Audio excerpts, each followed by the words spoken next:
Montana Territory, 1871. The frontier town of Sweetwater Creek stood as a dusty outpost against the vast wilderness that surrounded it. Zachary Nolan pulled his hat lower against the midday sun, surveying the main street with wary eyes as he guided his chestnut gelding toward the general store. At 25, Zach had already seen enough of the West's cruelties to make him older than his years, though his handsome face with its light stubble and strong jaw gave little evidence of the darkness he carried inside. No point in staying longer than necessary, he muttered to himself, dismounting with the fluid grace of a man who'd spent more time in the saddle than on solid ground. A long scar ran along his forearm, a reminder of the Apache raid that had taken his parents 5 years ago and left him with a conviction that had served him well. Attachments were dangerous on the frontier. A man survived by staying unencumbered, unburdened by the weakness of sentiment. Zach had built a modest cattle operation north of town, working largely alone except for the occasional hired hand during roundup season. He preferred it that way. The isolation suited his belief that the Western Territories had no place for softness. Love was a luxury for people back east, people who didn't have to worry about Indian raids, rustlers, or the unforgiving elements that could claim a man's life in a heartbeat. He tied his horse at the hitching post, his gaze automatically scanning for trouble, another habit learned from bitter experience. What he needed today was ammunition, coffee, and maybe some tobacco if Whitman had any worth buying. Then he'd ride back to his ranch before dark. Simple, uncomplicated, safe. But fate had other plans for Zachary Nolan that scorching August day. The general store's bell jingled as he entered, the familiar sense of leather, coffee, and tobacco greeting him. He nodded curtly to old Whitman behind the counter, then froze. Standing by a display of fabric, a young woman was examining a bolt of blue calico with delicate fingers. She turned at the sound of the bell, and something extraordinary happened. Their eyes met across the dusty store, and Zach felt as though the ground had shifted beneath his boots. She was beautiful in a way that made his chest ache, not the painted beauty of saloon girls, but something genuine and luminous. 21, perhaps 22 years old, with honey blonde hair arranged neatly beneath a modest bonnet. Her dress was simple but well-made, its deep green color complementing her fair complexion. But it was her eyes that held him captive, clear and direct, the color of a summer sky. "Mr. Nolan," Whitman called, breaking the spell. "Your usual supplies?" Zach cleared his throat, nodding stiffly as he approached the counter, acutely aware of the young woman's presence. His carefully constructed walls seemed suddenly fragile. "Miss Fiona Zimmerman, meet Zachary Nolan," Whitman said with a hint of amusement in his voice. "He runs the North Star Ranch about 10 miles out. Miss Zimmerman arrived on yesterday's stage. She's our new schoolteacher." "Mr. Nolan," she said, extending her hand with a confidence that surprised him. Her voice carried a trace of an Eastern accent. "It's a pleasure to meet you." As he took her hand, something remarkable and terrifying occurred to him. Despite everything he believed about keeping his distance, despite the dangers he knew lurked in attachment, a single treacherous thought broke through. This woman was meant to be his. The certainty of it shook him to his core. "Miss Zimmerman," he managed, withdrawing his hand too quickly. "Welcome to Sweetwater Creek." Her smile faltered slightly at his coldness, but her eyes remained warm. "Thank you. I look forward to becoming part of the community. Perhaps I'll see some of your children in my classroom." "No children," he replied curtly. "Just cattle." "I see," she said, something unreadable crossing her features. "Well, I hope our paths cross again, Mr. Nolan." He nodded, turning his attention to his supplies, trying to ignore the unfamiliar sensation in his chest. It was nothing. It would pass. The West was no place for schoolteachers with summer sky eyes. She'd learn that soon enough. But as he rode back toward his ranch that evening, the dusty trail stretching before him, Zachary couldn't shake her image from his mind. And for the first time in years, the solitude waiting for him at the end of the trail felt less like safety and more like emptiness. 3 weeks passed, and Zach made every excuse to stay away from town. The ranch needed his attention. The fence line on the north pasture needed mending. The cattle needed moving to fresh grazing. All true, but all evasions of the real reason. He feared seeing Fiona Zimmerman again, feared the strange pull she exerted on him. Then disaster struck in the form of an early autumn storm. Lightning spooked his herd, sending cattle stampeding toward the ravine that cut across his east pasture. Working alone, he managed to turn most of them, but in the process, his horse stepped in a prairie dog hole, throwing Zach hard to the ground. Pain exploded through his left leg as bones snapped. He dragged himself to his cabin through mud and rain, the agony nearly overwhelming him. By morning, fever had set in. In his delirium, he cursed himself for his stubborn independence. A man alone was a man dead when misfortune struck. The harsh reality of frontier life was proving his philosophy correct, but offering no comfort as he drifted in and out of consciousness. The sound of the cabin door opening roused him 2 days later. He reached weakly for his rifle before a familiar voice called out, "Mr. Nolan? Are you here?" "It's Fiona Zimmerman." She appeared in the bedroom doorway, her face paling at the sight of him. "Dear God," she whispered, rushing to his side. "How long have you been like this?" "What are you doing here?" he rasped, embarrassment and relief warring within him. "Your cattle were spotted loose near town. When you didn't come to collect them, people grew concerned." Her cool hand touched his forehead. "You're burning with fever. Your leg." "Broken," he managed. "The stampede." She worked with surprising efficiency, cutting away his pant leg, cleaning the wound where the bone had broken the skin. Her touch was gentle but sure. "The doctor's away delivering a baby in Granite Springs," she explained, mixing a poultice. "But my father was a physician. I assisted him often." Through waves of pain, Zach watched her work. "You shouldn't be here alone. Not proper." She met his gaze steadily. "Would you prefer I left you to die from pride and impropriety, Mr. Nolan?" Despite everything, he found himself almost smiling. "Zach," he murmured.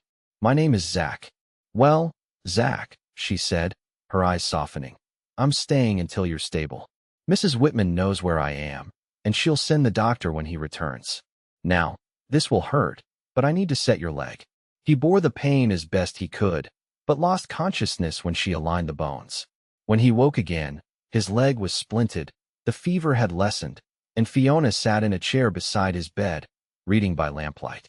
"You're still here," he said hoarsely. She looked up, relief evident in her expression. "The fever's breaking." "That's good." She offered him water, supporting his head as he drank. "And yes, I'm still here.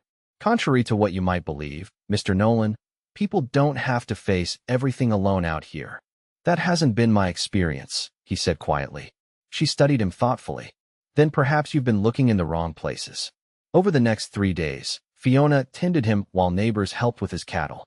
She talked as she worked about her life in Boston, her decision to come west after her parents' deaths, her belief in education as the foundation for civilization even on the frontier.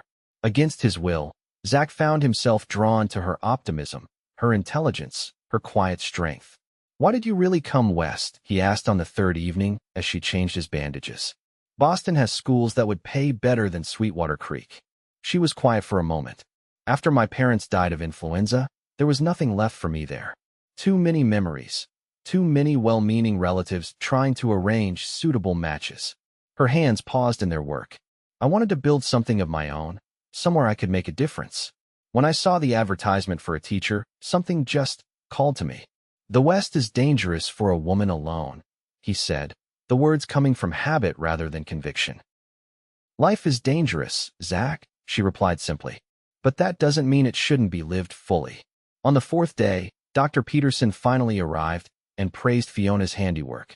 "You'd have lost that leg without proper care," he told Zach bluntly. "Maybe your life. Miss Zimmerman has quite a gift." As the doctor prepared to leave, he frowned at Fiona. "School starts next week, Miss Zimmerman. You can't stay out here playing nurse. Nolan will need help for weeks yet." "I'll manage," Zach insisted, though the thought of her leaving created a hollow feeling in his chest. "Nonsense," the doctor scoffed. "I'll send word to the Morgan brothers. They can take turns looking after you." The Morgan brothers were good men, but the idea of being helpless in their care made Zach's pride bristle. Before he could object further, Fiona spoke up. "I can come after school hours," she suggested. "It's only a few more days until the worst has passed." The arrangement was made despite Zach's protests. Each day, Fiona taught at the schoolhouse, then rode out to his ranch in the afternoon. She cooked meals that could be easily reheated, helped him move from bed to chair, and most surprisingly, brought books to read aloud in the evenings. Emerson? He questioned when she pulled out the volume one night. You sound surprised, she smiled. Did you expect only primers and arithmetic books from a schoolteacher?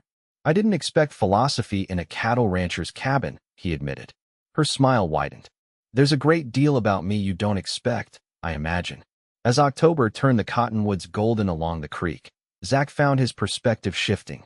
Each afternoon, he caught himself listening for the sound of her horse approaching. Each evening, their conversations stretched longer. She challenged his isolation, questioned his assumptions, and slowly, almost imperceptibly, began to rebuild the parts of him that had hardened after his parents' deaths. One evening, as she read by firelight, he found himself watching the way the flames highlighted the gold in her hair, the curve of her cheek, the expressiveness of her hands as she gestured to emphasize a point. Something inside him ached with a longing he hadn't allowed himself to feel in years. Why are you looking at me that way? She asked suddenly, catching his gaze. I was thinking that you don't belong here, he said honestly. Someone like you should be in a proper city with proper suitors and a proper life. She closed the book deliberately. And what makes you think you know what's proper for me, Zachary Nolan? I know the West, he said. I've seen what it does to people. The hardship, the loneliness. Yes, you've seen the loneliness because you've chosen it. She responded, her voice gentle but firm. You've convinced yourself that connections are dangerous, that caring for someone is a weakness. But that's a prison of your own making, Zach. Her words struck too close to the truth. You don't understand what it's like to lose everyone you love in an instant. Don't I? Her eyes flashed. I buried both my parents within a week of each other. I watched every familiar aspect of my life disappear. But I didn't respond by walling myself away from the world. The silence between them stretched taut with unspoken feelings. I should go, she finally said, gathering her things. It's getting late. As she reached the door, he called after her. Fiona. She paused, her back still to him. I'm sorry. She turned, her expression softening. So am I. But Zach, at some point, you'll need to decide if surviving is enough, or if you want to actually live. After she left, her words echoed in the silence of his cabin. For the first time, he questioned whether his solitude was truly protection or merely a different kind of death. November brought early snow and the realization that Zach's feelings for Fiona had become impossible to deny. His leg was healing well, and he could now move around the cabin with the aid of a crutch. The excuse for her daily visits was fading, but neither mentioned it. Instead, their time together had developed a comfortable rhythm. She would bring news from town, help with whatever tasks he couldn't manage, and they would share the evening meal before she reluctantly departed. On a particularly cold evening, concern creased her brow as she prepared to leave. The snow's getting worse. I'm not sure the trail will be visible. Stay, he said before he could reconsider. Take the bed. I can sleep by the fire. She hesitated, clearly weighing propriety against practicality. People will talk. People always talk, he replied. I'd rather face gossip than the thought of you lost in a blizzard. She agreed, and they passed a strangely domestic evening. As he watched her move about his kitchen, humming softly as she washed the dishes, something shifted permanently within him. The vision of what his life could be, not empty and isolated, but warm and shared, crystallized with painful clarity. Later, as he settled on a pallet near the fireplace, she appeared in the bedroom doorway, wrapped in one of his blankets. Zach, she said softly, can I ask you something personal? He nodded, uncertain what to expect. That day in the general store, when we first met, she began, her voice hesitant. There was something in the way you looked at me, almost like recognition. Did you feel it too? The question pierced straight through his defenses. Yes, he admitted, the single word carrying the weight of everything he'd been fighting. I felt it. She moved closer, kneeling beside his pallet. Then why have you been fighting it so hard? Because I learned that loving someone means watching them suffer, he said hoarsely. Out here, everything you care about can be taken in an instant. Indians, outlaws, sickness, accidents. The frontier doesn't forgive attachment. Or perhaps attachment is the only thing that makes the frontier bearable, she countered, her hand finding his in the firelight. Perhaps love isn't a weakness but the greatest strength we have. When her lips met his, tentative and questioning, Zach felt the last of his resistance crumble. He pulled her closer, surrendering to the feeling he'd denied since that first moment in the general store. The blizzard raged for 2 days, trapping them together in the cabin. By the time the snow stopped, something profound had changed between them. As she prepared to finally return to town, he caught her hand. "I want to do this properly," he said. "Court you as you deserve." Her smile outshone the winter sun reflecting off the snow. "I would like that very much." Word spread quickly through Sweetwater Creek about the rancher and the schoolteacher. Most approved, seeing it as a natural match. Zach began attending church services for the first time in years, enduring the knowing smiles with surprising good humor. By Christmas, he had ordered a proper buggy to drive Fiona to social events, his leg finally strong enough for such outings. But their newfound happiness faced its first real test in early February.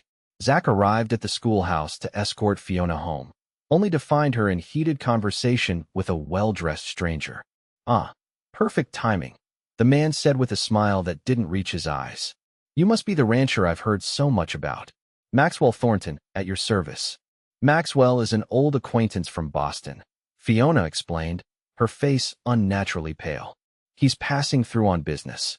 Business that directly concerns Miss Zimmerman," Thornton added smoothly. "Or should I say Miss Blackburn?"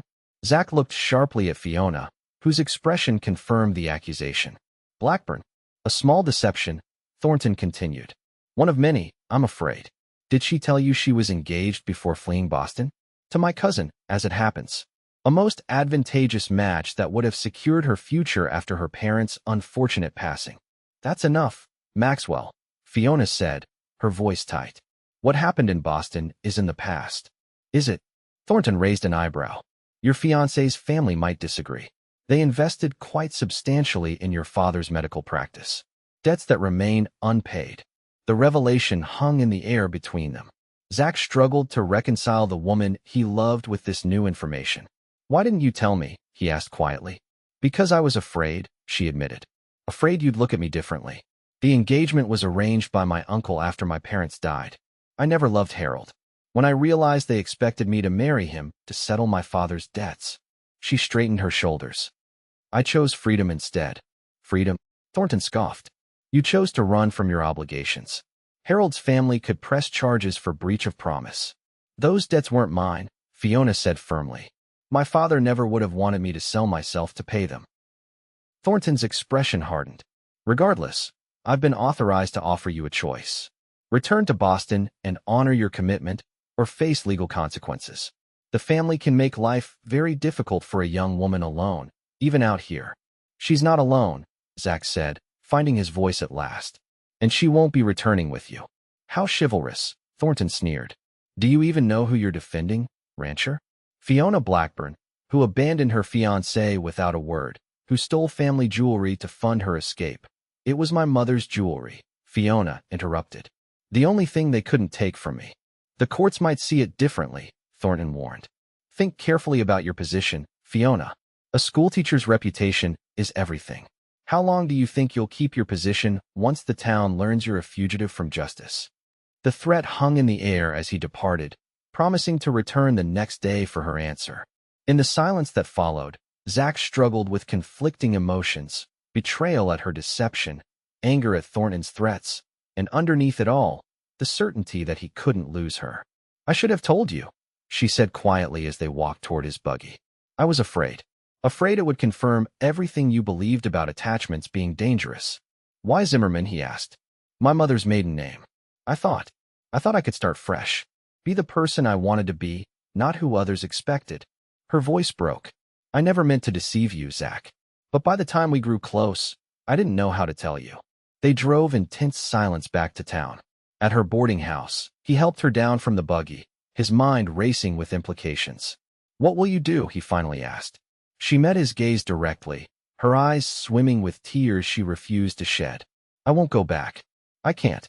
But I won't ask you to stand with me against this. You've worked too hard for your ranch, your reputation." "Do you think so little of me?" he asked, hurt evident in his voice. "Do you think I would abandon you? I think you've spent years believing that caring for someone leads only to pain," she answered softly. "And now I've given you proof." He watched her walk inside, his heart heavier than it had ever been. That night, as he sat alone in his cabin, Zach confronted the truth he'd been avoiding. His old belief about attachment being dangerous wasn't wrong. It was simply incomplete. Yes, loving someone made you vulnerable. But refusing to love only guaranteed the emptiness he'd lived with for years. The next morning, he rode into town with a purpose. He found Thornton at the hotel, invited him for a private conversation, and laid out his terms clearly. By midday, he was knocking on Fiona's door. Her surprised expression when she opened it quickly turned to concern. "Zach, what's happened?" "I've spoken with Thornton," he said without preamble. "Your debts have been settled." "What? How?" "I paid them," he said simply. "All of them. Thornton leaves on tomorrow's stage with a bank draft and signed papers relinquishing all claims against you." She stared at him in disbelief. "You can't have. That money was meant for expanding your ranch, for the breeding stock you've been saving for." "Some things matter more than cattle," he said. Taking her hands in his, he continued. "You were right, Fiona. I built walls around myself because I was afraid of loss. But these past months showed me that safety isn't found in isolation. It's found in having someone to face the dangers with." Tears spilled down her cheeks. "I don't deserve this. I lied to you." "You survived," he corrected her. "And now I'm asking you to do more than survive. I'm asking you to build a life with me." Dropping to one knee despite the twinge in his healing leg, he pulled out a simple gold band. "Fiona Zimmerman, or Blackburn, or whatever name you choose, will you marry me? Not to escape the past, but because from the moment our eyes met across that dusty store, I knew you were meant to be mine forever." Her joyful acceptance was witnessed by half the town, who had gathered outside the boarding house window at the first sign of romance. Within a week, they were married in the small church, Fiona resplendent in a cream-colored dress she'd sewn herself, Zach standing tall, without his crutch for the first time since his accident. Spring 1872 brought new beginnings. The North Star Ranch flourished with Fiona's practical efficiency, complementing Zach's cattle expertise. The cabin expanded to include a proper parlor where Fiona continued to teach during the summer months when school was not in session. Children from outlying homesteads would ride in once a week for special lessons, filling the once silent home with laughter and energy. By their first anniversary, Fiona was carrying their first child. As they sat on the porch one evening watching the sunset paint the western sky in brilliant hues, her head resting against his shoulder, Zach marveled at how completely his life had transformed. "Any regrets?" she asked, sensing his contemplative mood. "About the money. About taking on a wife with a complicated past?" He kissed her forehead gently. "My only regret is the years I spent convinced that the frontier was no place for love. I was trying to survive when I should have been living." She smiled, placing his hand over the gentle swell of their growing child. "We're building something here that's stronger than the hardships. Something that will last." The ranch house lights glowed warmly against the gathering dusk, a beacon of home and family in the vast wilderness. Zachary Nolan, once determined to face the frontier alone, now understood the truth. In a land where danger and beauty existed side by side, love wasn't a weakness to be avoided but the greatest strength a person could possess. By winter's end, their daughter arrived, strong-lunged and perfect. They named her Hope, a testament to what they'd found in each other and a promise for all that lay ahead. The North Star Ranch became known not just for its fine cattle, but for the kind of happiness that proved the West wasn't simply a place to endure. With the right person by your side, it was a place to truly live.